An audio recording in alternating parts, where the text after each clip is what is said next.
வணக்கம். இந்த இடியாப்ப சிக்கல்னு சொல்லுவாங்க இல்லையா, அந்த மாதிரி சிக்கி இருக்கிறது தாவேகாவும் முதல்வர் விஜய். உங்களுக்கெல்லாம் நல்லா தெரியும், விஜய் அவர்கள் தேர்தல் பரப்புரையின் போது ஆட்சிக்கு வந்த அடுத்த கணமே எல்லாத்தையும் அப்படி தான் அவர் சொல்லியிருக்கிறார். எல்லாமே அடுத்த கணமே மாறிடும். அதாவது ஊழல் இல்லாத வெளிப்படைத்தன்மையான ஆட்சி நடத்தப்படும் அப்படின்னு விஜய் சொன்னார். நமக்கு எல்லாருக்கும் நல்லா தெரியும். இப்போ சமீபத்தில் கூட ஒரு 2 நாளைக்கு முன்னாடி வைகோ, புதிதாக தாவேகா கூட்டணியில் இணைந்திருக்கக்கூடிய வைகோவும் என்ன சொன்னார்னா, ஊழலை தான் ஒழிச்சிட்டார் அவரை அப்படின்னு சொல்கிறார். இந்த நேரத்தில் தான் கேரளாவில் இருக்கக்கூடிய ஒரு புகழ்பெற்ற சேனல் ஒரு மிக முக்கியமான செய்தியை ஆதாரத்தோடு அம்பலப்படுத்தி இருக்கிறது. அது இன்றைக்கு தமிழ்நாட்டு மக்கள் மத்தியில் வைரலாக போய்கொண்டிருக்கிறது. மிகப்பெரிய அதிர்ச்சியை அந்த வீடியோ கொடுத்திருக்கிறது. அது என்ன அப்படின்னா, புளியரை என்று சொல்லக்கூடிய ஒரு பகுதி, கேரளா தமிழ்நாடு பார்டர்.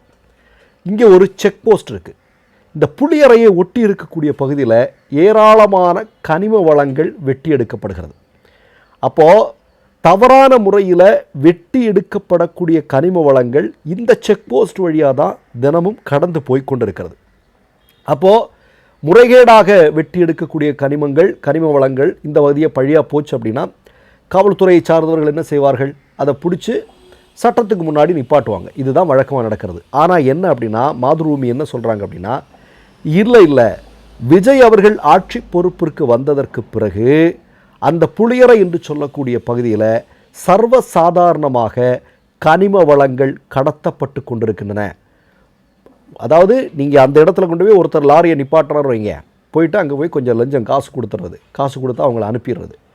இப்போ விஜிலன்ஸ் என்ன பண்ணியிருக்கிறாங்கன்னா, இப்படி ஒரு தகவல் கிடச்சதும் அங்கே ஒரு ரெய்டு விட்டுருக்காங்க. ரெய்டு விட்டால் ஏறத்தாழ 2 லட்சத்திற்கும் அதிகமான ரூபாய் சிக்கியிருக்கிறது.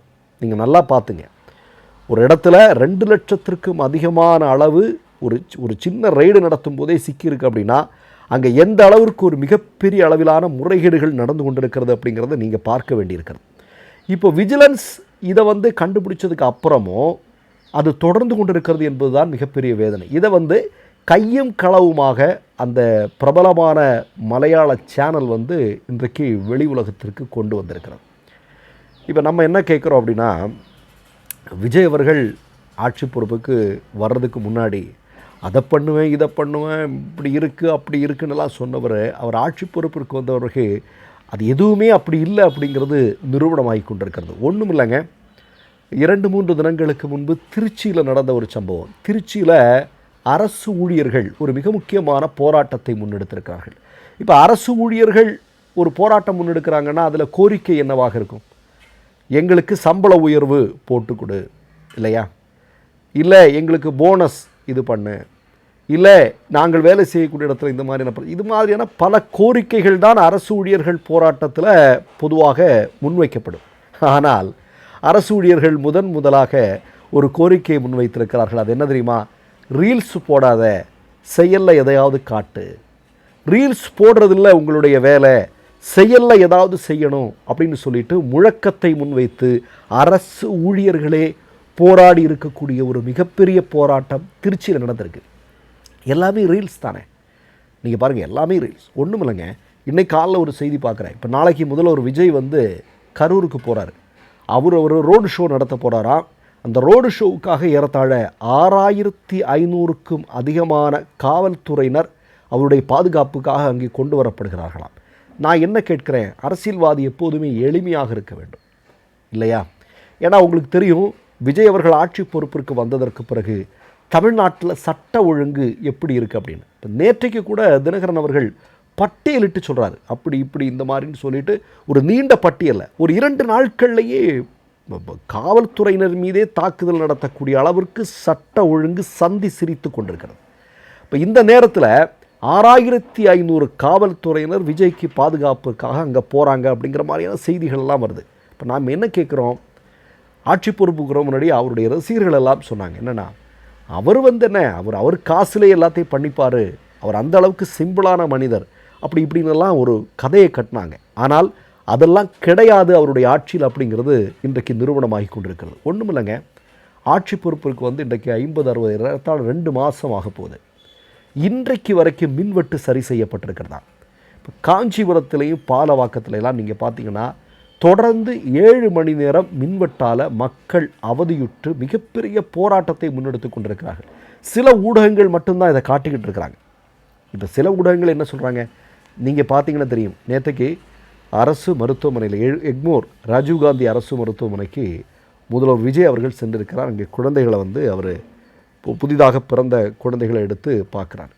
இப்போ அதுக்கு பின்னாடி ஒரு ஃப்ளூட் மியூசிக்கெல்லாம் போட்டு கருணை பொங்க என்னெல்லாம் ஒரு பில்டப் பண்ண முடியுமோ அதை எல்லாத்தையும் இங்கே இருக்கக்கூடிய அடிமை ஊடகங்கள் செய்து கொண்டிருக்கிறார். ஏற்கனவே நமக்கு தெரியும், மக்கள் மத்தியில் அது ஒரு மிகப்பெரிய கொந்தளிப்பை உருவாக்கியது. இந்த காரை ஓட்டுறது, அவருடைய படத்தில் உள்ள பாட்டை போட்டெல்லாம் அரசு விழாவை ஒரு சினிமா தியேட்டரில் சினிமா பார்க்குற மாதிரி மாற்றினது அப்படின்னு சொல்லிட்டு தமிழ்நாட்டு மக்கள் மிகப்பெரிய கொந்தளிப்புக்குள்ளான காட்சியெல்லாம் நம்ம பார்த்தோம். நாம் என்ன சொல்கிறோம் அப்படின்னா, இங்கே தேவை என்ன தெரியுமா, நடவடிக்கைகள். நீங்கள் ஆட்சி பொறுப்பிற்கு என்ன செய்திருக்கிறீர்கள், என்ன செய்ய போகிறீர்கள் இல்லையா, இதெல்லாம் தான் மக்கள் பார்க்கிறார்களே ஒழிய இந்த மாதிரியான ரீல்ஸ் எல்லாம் எந்த விதத்திலும் தமிழ்நாட்டு மக்களுக்கு பயன்பட போவதில்லை. லஞ்சம் தலைவிரித்தாடி கொண்டிருக்கிறது.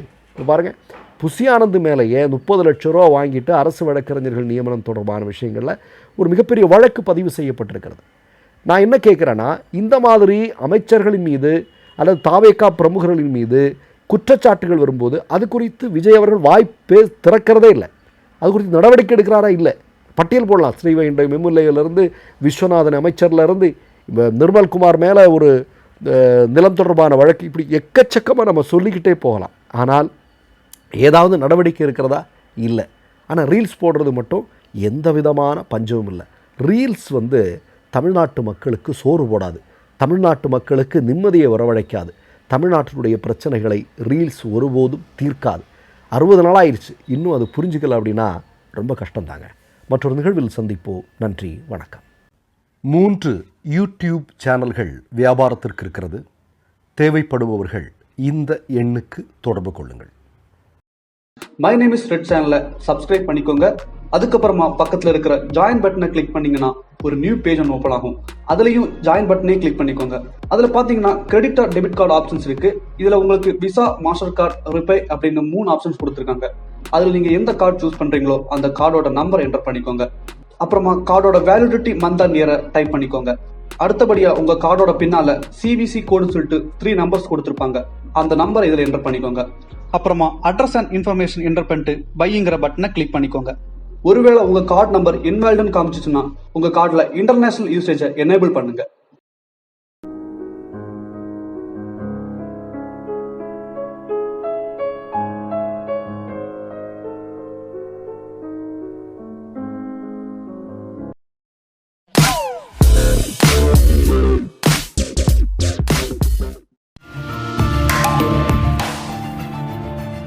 கேள்விகளை நீ கேட்கிறாயா அல்லது நான் கேட்கிறேன்?